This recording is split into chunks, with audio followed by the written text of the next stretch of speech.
Plus de 40 personnes se sont déjà inscrites pour tester mon application web qui permet aux utilisateurs de collecter l'avis de leurs clients sur leur propre site web de façon intuitive et anonyme. Et si tu veux tester l'application toi aussi, inscris-toi grâce au formulaire qui se trouve dans la description.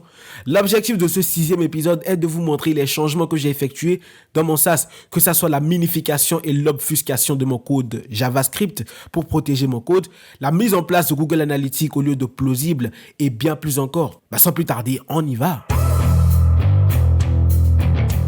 Alors, il y a énormément de choses qui ont changé depuis la dernière fois, notamment la landing page. Vous vous rappelez, ça c'était la landing page d'avant. Et maintenant, la nouvelle landing page, la voilà. Regardez, tout a été refait à neuf, notamment les captures d'écran. C'est pas mal, hein, regardez, nous avons aussi le dashboard ici. Ça, c'est la partie commentaires où vous pouvez lire les commentaires de vos utilisateurs et voir aussi les réponses qui ont été envoyées. Et ici, nous avons une sorte d'accordion. Je sais pas comment ils appellent ça en français. Bref, voilà, ça permet juste de répondre aux questions des utilisateurs. Et il y a aussi la partie pricing que je n'ai pas encore touché. Mais regardez ici, nous avons le footer qui est bien fait. Regardez, c'est simple. Nous avons les termes et services et les privacy policy. Ok, maintenant passons à la page suivante. Je vais vous montrer ce qui a changé dans la page Create Feedback, qui est la page qui permet de créer des formulaires de feedback. Donc ici, en vrai, il n'y a pas grand chose qui a été changé, hein. Voilà, on a un résultat assez propre, je trouve. Une seconde, j'ai l'impression que j'ai trop... Ah, voilà. Donc là, on est à 100%. Parfait. Voilà. Maintenant, passons à dashboard. Ici, presque tout a changé. Vous voyez, nous avons une dashboard qui est bien faite maintenant. Ici, nous avons le total des impressions, le nombre de feedback qui a été créé, le nombre de commentaires, le nombre de réponses, etc. Et ici, vous avez des résultats un peu plus détaillés, du moins des statistiques un peu plus détaillées. Et si vous voulez plus d'informations, ici, par exemple, regardons le premier formulaire. On voit qu'il y a 0 commentaire et une réponse. Quand vous cliquez ici, là, vous pouvez voir la réponse que vous avez obtenue, donc 3, et il y a 0 commentaire. Je reviens derrière. Donc, même chose partout, hein, même chose partout. Alors, pour l'instant, j'ai pas de commentaire, donc je ne peux pas vous montrer à quoi ressemble un commentaire. Mais voilà, sachez que c'est assez propre. Quand je vais dans Subscription, qui permet de voir si votre abonnement est actif, là aussi, rien n'a changé, juste le footer qui a été mis. Et là, tout fonctionne correctement. Et il y a un truc qui change cette fois-ci, c'est que mon site est complètement responsive. Je vais vous montrer, regardez ici par exemple. Alors là, nous sommes sur l'iPhone 14 Pro Max. Alors il y a un problème avec le navigateur Edge. Je ne sais pas pourquoi, il n'aime pas trop les trucs de responsivité. Donc ce que je vais faire, c'est que je vais changer de navigateur vite fait. Voilà, donc là, je suis sur un navigateur Chrome. Je vais vous montrer la responsivité de mon site. Donc inspecter. Donc là, je vais choisir le mode téléphone. J'agrandis tout ça un peu. Et nous allons choisir, disons, l'iPhone SE par exemple. Regardez, tout est responsive. Même ça, c'est la dashboard, hein. Donc ici, c'est normal. C'est parce qu'on n'a pas encore de statistiques concernant ces feedbacks-là. Quand je clique sur commentaire ici, voilà. Donc, 0 commentaire, 0 answer.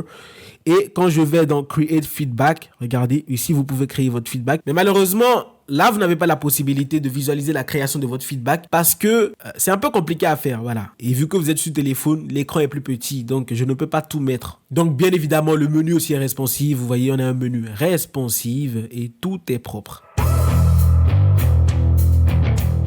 Ok, maintenant parlons de l'obfuscation et de la minification de mon code source. Donc, pour vous démontrer tout cela, je vais utiliser un feedback. Regardez ici, je copie le lien du feedback ici. Puis, je le colle dans un site. Ça, c'est un template que j'ai trouvé en ligne, hein. Donc, regardez, une fois que le lien est collé sur votre site, et j'actualise mon site, vous allez voir le feedback qui va apparaître dans quelques secondes. Et voilà, il est là. Donc, pour vous montrer que tout fonctionne bien, je clique sur 3 par exemple. Là, vous allez voir réponse envoyée. Maintenant, imaginons que la personne qui a collé le lien veut voir ce qui se trouve dans le fichier feedback.javascript.js. Regardez, il va coller ce lien-là dans son navigateur et regardez ce qu'il va voir. Il va voir des sortes de caractères incompréhensibles. Donc, ce qui protège au fait mon code JavaScript. Et je vais vous montrer à quoi ressemble mon vrai code JavaScript. Mon vrai code JavaScript ressemble à ça. Vous voyez, tout est commenté, tout est espacé. Mais qu'est-ce que je fais? Au fait, quand je fais un npm run ou un npm build, qu'est-ce qu'il fait? Il copie le contenu de feedback.js qui se trouve à la racine de mon projet. Il le copie dans un fichier qui s'appelle feedback.js mais qui est public. Et dedans, il obstrue le code. Comment je l'ai fait? C'est simple, c'est dans package.json ici où j'ai défini ces éléments-là dans le dev et dans le build. Voilà, c'est tout. Alors maintenant parlons de Google Analytics. Eh bien ça me permettra d'avoir énormément d'informations sur mon SaaS, notamment le nombre d'événements, le nombre d'utilisateurs, le nombre de visiteurs sur le site, etc. Alors il y a eu énormément de critiques vis-à-vis de Google Analytics. Apparemment c'est pas fiable. En tout cas c'est ce que j'ai vu d'après les vidéos que j'ai regardées sur YouTube. Et la plupart des gens conseillent Plausible. Apparemment, c'est un truc qui est vraiment efficace, mais il y a un petit problème avec Plausible. Et je vais vous montrer ce petit problème-là. Allez dans l'onglet Pricing. Et là, bim, bim, bim, on voit que c'est pas gratuit Plausible. 9 € par mois, vous voyez. Alors bien évidemment, c'est pas énorme comme prix. Mais moi qui ne fais pas encore de chiffre d'affaires avec mon SaaS, je ne peux pas me permettre de faire des dépenses, je ne dirais pas inutiles, mais des dépenses non calculées. Voilà, Google Analytics, pour l'instant, c'est gratuit, donc autant l'utiliser. Et si peut-être après mes besoins évoluent, bah là, je vais penser à prendre Plausible. Et donc maintenant, comment Google Analytics arrive à connaître le nombre de personnes qui viennent sur mon site? Eh bien, c'est très simple. J'ai suivi un tutoriel et ce tutoriel-là me demandait, du moins m'a montré, qu'il fallait coller un lien que Google Analytics m'a donné. Et voilà, voici le script qui permet à Google Analytics de collecter différentes informations sur mes visiteurs. Alors bien évidemment, le lancement de Feed Your Back, c'est pour bientôt. Donc n'hésitez pas à vous inscrire au formulaire que vous voyez là. Et aussi les amis, allez me suivre sur Twitter parce qu'il y a de grandes choses qui vont se passer sur Twitter. Je ne vous dis pas plus. Donc allez me suivre sur ce compte-là, vous voyez. @Adenle Sadikou, allez me suivre les gars massivement parce qu'il y a de grands événements qui vont se passer et je ne voudrais pas que vous ratiez ça. Alors vous allez me dire, Faiz, tu as déjà créé ton application et à chaque fois tu dis que c'est prêt, mais pourquoi tu ne le déploies pas? Eh bien parce que en vrai c'est pas encore prêt. Du moins c'est prêt, tout ce qui est fonctionnel, tout ce qui est intégration de feedback, collecte de données, etc. Tout est prêt.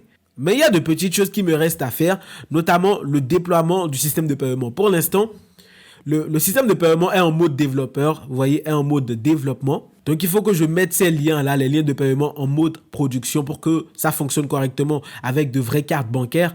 Alors aussi, il reste à rendre ces éléments-là. Vous voyez cet élément-là, le système qui permet de payer, là, vous voyez la carte-là.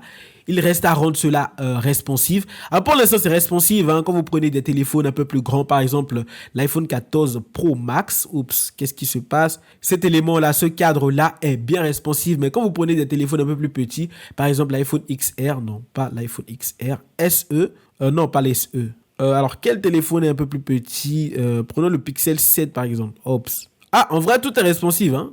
Ok, bah en vrai, tout est responsive. Donc, il me reste juste deux choses à faire. Mettre en production le système de paiement sous Stripe et créer du contenu pour Twitter. Parce que apparemment, pour avoir énormément de trafic sur vos SaaS, il faut aller sur Twitter. C'est pour ça que j'ai envie de développer la communauté sur Twitter. Comme ça, à chaque fois que je crée une application, on aura facilement des gens pour la tester et pour payer aussi. Bon, je vous dis ciao. C'était Faiz Dev. Merci de m'avoir suivi. Au revoir.